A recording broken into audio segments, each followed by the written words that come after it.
Welcome back to Women's Strength and Bodybuilding. My name is Mark, and the 2023 Masters Olympia Pro just wrapped up, so let's go over the results. If you haven't already, please take a minute to like the video and subscribe so you don't miss any contest updates. Leave a comment, it helps to support the channel, and it's free. Let's go over women's bodybuilding top 5 first. In first place was Reshanna Boswell, and she looked great. Her strong points were definitely her legs and glutes, just from a sheer size perspective. Also, despite the tattoos, her bicep and arm development looked really good. She had really wide and full lats that tapered down to her waist. She brought a lot of that roundness and fullness in several muscle groups that I often recommend other competitors try to imitate, with good vascularity and feathering in the quads. Can you guys guess what my critique is here? It's the midsection. Symmetry is one of the things these competitors are graded on, and if you drew a line right down the middle of Reshanna's physique, just about everything would look the exact same on both sides. Aside from her abs, there's still good thickness and fullness in her abs. They just need to be a little bit tighter and more symmetrical, and this is something that's hit or miss in women's bodybuilding. But when the competitors are really able to nail in the conditioning in the midsection, it's really exciting. Just take a look at Andrea Shaw for example. But Reshanna still looks great,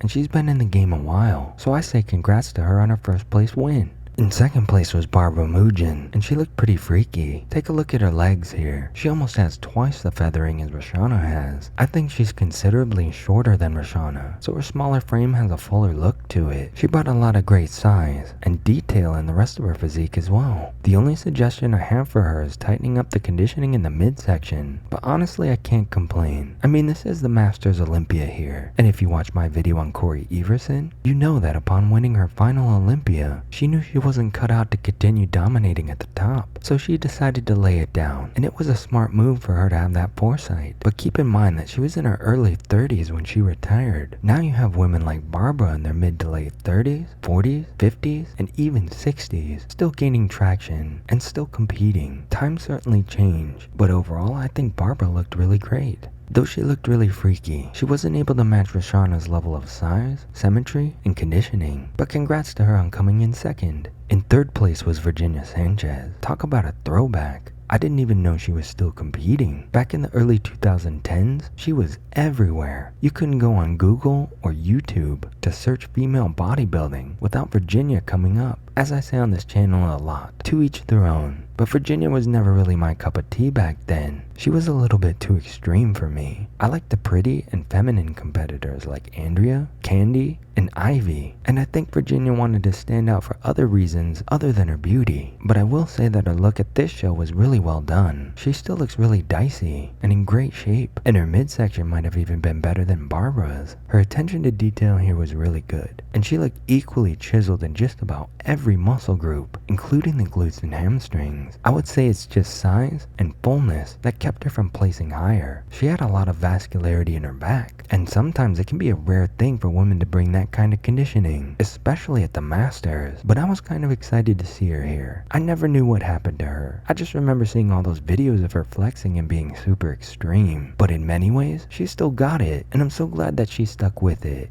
In fourth place was Donna Salib, and you might remember my video about the New York Pro this year, because she went from winning first place in women's bodybuilding at the 2022 New York Pro to dropping to fourth place this year. My critiques for her are about the same as they were in that video, so if you haven't checked it out, be sure to give it a watch after this. Watching my videos till the end is another free way to support the channel. Essentially, she looked a lot more peeled and defined last year at the New York Pro, but wasn't able to match the same level of conditioning this year, and that kind of continued over to the Masters Olympia here. It looks like she might have added a little bit more size, especially in the upper body and back, but it's just her midsection that really wasn't agreeing with the rest of her physique. Like we've talked about before, symmetrical six-pack abs are incredibly difficult for women to build, just naturally, and that goes double for the Masters Olympia. Don't get me wrong, Donna definitely deserved to be in the top 5, and like I said in the New York Pro video this year, I want to see her improve and do well, and finish first like she did at the 2022 New York Pro, so I hope she's able to take some time off after this and rest up. Maybe she can formulate a strategy when it comes to improving her conditioning and securing a higher placing. But all in all, congrats Donna on 4th place. That's 2 top 5 finishes this year. Rounding out 5th place was Silvia Matta, and it seems like at most of these shows, one competitor that placed 3rd, 4th, or 5th really stands out to me, and at this show it was Silvia Matta. Her suit was really well done, and it matched her hair. She brought a great tan, and though she wasn't the biggest or most conditioned, I still think she looked great, especially in her back double bicep pose. She had a lot of feathering in the triceps and the delts, and I feel like we don't even see that often in non-masters shows. Again, I just say more tightness and control in the midsection, but congrats to Silvia on cracking the top 5. So just before we wrap everything up, I have a couple honorable mentions. Also, I can't tell what's going on with the placings outside the top 5. Like, was it bullshit? There are a lot of differences between men's and women's bodybuilding. The men are definitely more competitive and a lot more cutthroat, and I guess in many respects it has to be, especially when you take into account the amount of prize money that's on the line. The women aren't even getting a fraction of that, and at some of these shows, there aren't even enough competitors to fill up a top 5. Sometimes it feels like women's bodybuilding is more of a participation sport rather than a competitive one. The only reason I bring this up is because take a look at who came in 6th place, and I'm not taking anything away from her physique or her hard work, and in researching it a little bit further, it looks like she had some major operations in her midsection. But what if this was the men's division? That would either be immediate disqualification or a guaranteed last place finish, and she might have got that placing for other reasons that I just don't know about. I'm saying that there were other competitors present that looked like this and didn't even make the top 10. I'm glad there were 16 competitors total who entered this show, but stuff like this would never fly in the men's division. I won't harp on it too much because I don't know what's going on behind the scenes with the judges.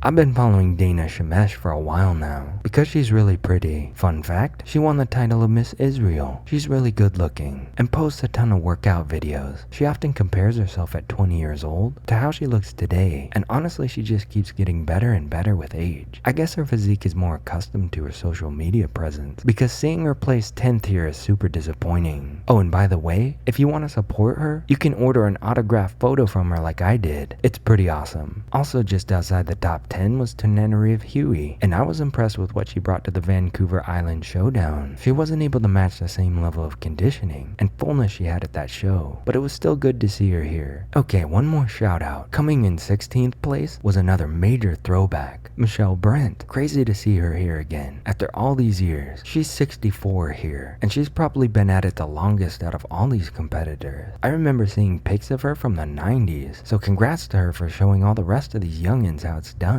That wraps up the 2023 Masters Olympia for women's bodybuilding. I hope you enjoyed it as much as I did. If you did, please like the video, leave a comment about these placings, and subscribe to women's strength and bodybuilding content as we're another week closer to the Olympia.